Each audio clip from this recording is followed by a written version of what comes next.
이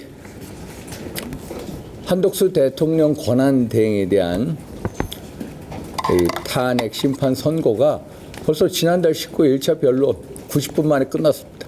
그런데 도대체 지금까지도 선고 안 한 이유가 뭡니까? 이것은 헌재의 직무유기다. 법치주의를 흔드는 거다. 특히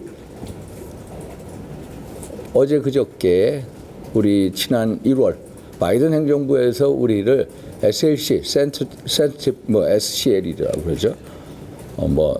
Sensitive and Other Countries, 리스트죠. Sensitive Country List, SCL에 올렸다는 보도가 나와 있지 않습니까?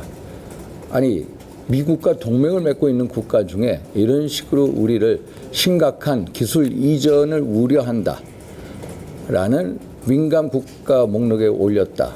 이것은 한마디로 우리 모두가 반성할 부분입니다. 특히 대미 외교에 구멍이 뚫렸다. 그래서 한덕수 대통령 권한대행 같이 미국 최하의 인맥을 가지고 있는 분이 빨리 돌아와서 국정을 보담을 수 있게 해야 된다. 그런데 탄핵 심판 선고를 지금까지 미루고 있다. 도대체 무슨 이유냐. 제가 보다 못해서 이렇게 기자회견을 자청하게 됐습니다. 그래서 김영도 헌재 재판관 이분이 주심을 맡고 있는데 빨리 선고기를 지정을 해라. 이미 판결문 나와 있다.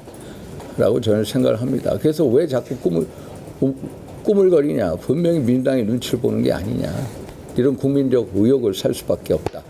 라는 말씀을 드립니다. 질문사항 있습니까? 지도부에서 헌재 결과 나오면 승복해야 한다라고 입장 내고 있는데 이에 대해서 어떻게 보십니까? 각하라는 결정이 나오기 때문에 당연히 승복할 거다. 저는 각하 외에 다른 결정이 나올 수 없다고 봅니다.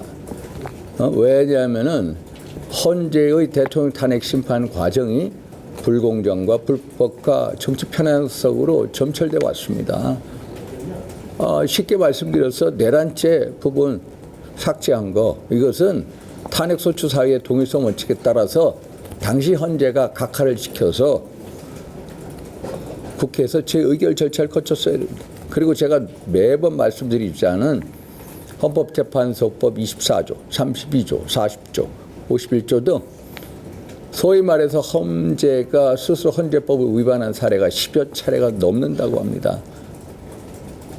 허영 경희대 명예교수 같은 분은 10차례 이상의 위법 행위를 헌재 스스로 저질렀다. 헌재가 이런 국민적 불신을 가지면 헌재가 가루가 될 것이다라고 경고를 했습니다. 그래서 지난 지기현 부장판사가 3월 7일 대통령에 대한 구속 취소 결정을 내리게 된 배경에는 절차적인 명확성, 적법 절차의 원칙을 선고한 것입니다. 왜냐? 구속 기간이 만료된 이후에 검찰이 불법 체포 구금한 상태에서 기소를 했다는 것과 또 공수처가 내란죄에 대한 수사권을 가지고 있는지 명확하지 않다. 그래서 앞으로 재심 파기 우려가 상당하다. 이렇게 결론을 냈습니다.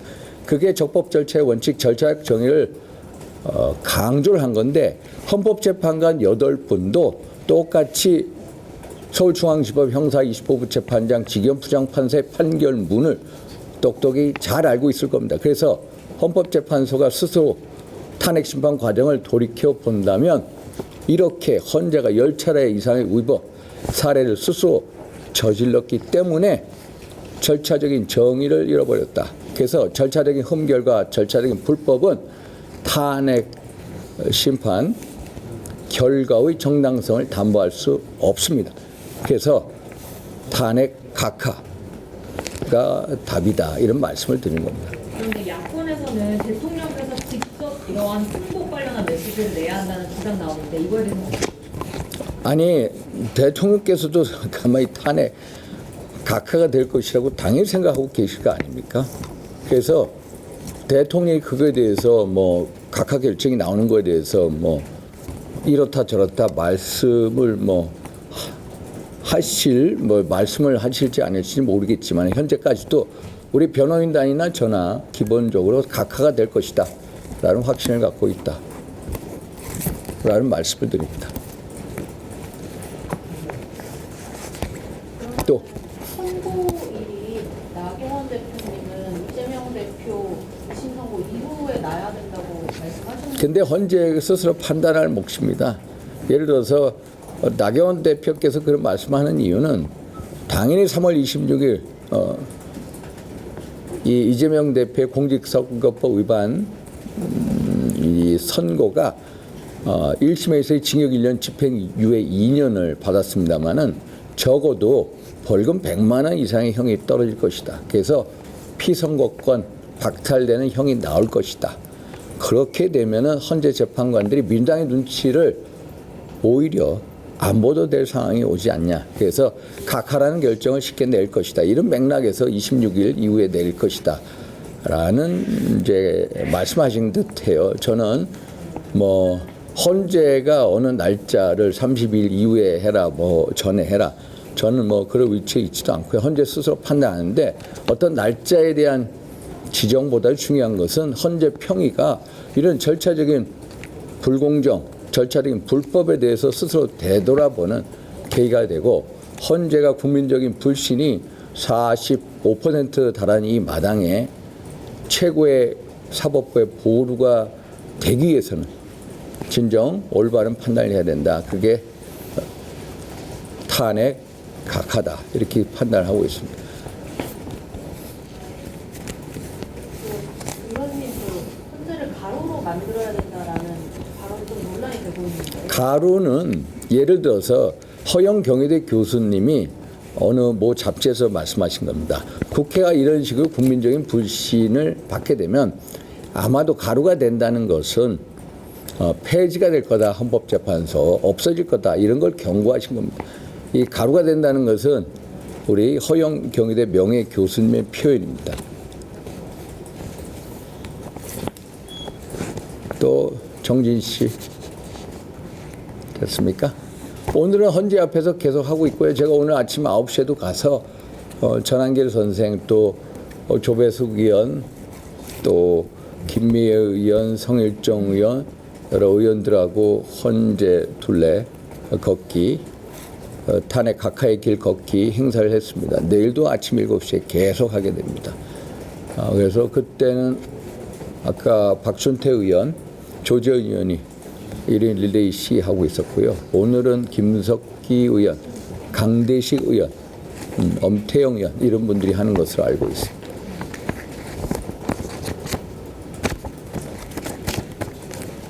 그래서 SCL Sensitive Control 리스트에 올린 것을 한국의 핵무장이다 뭐 이런 거하고 연관시키는데 저는 기본적으로 작년 12월 14일 민당 주도의 탄핵 세력의 본질 그리고 정체성을 바이든 행정부가 느꼈다. 실감을 했다. 왜냐하면 1차 탄핵 소추안에서 넣었다가 삭제됐습니다만 윤석열 대통령이 북한, 중국, 러시아를 적대시하고 일본 중심의 개이한 외교 정책을 고집했다라는 게 탄핵 소추 사유입니다.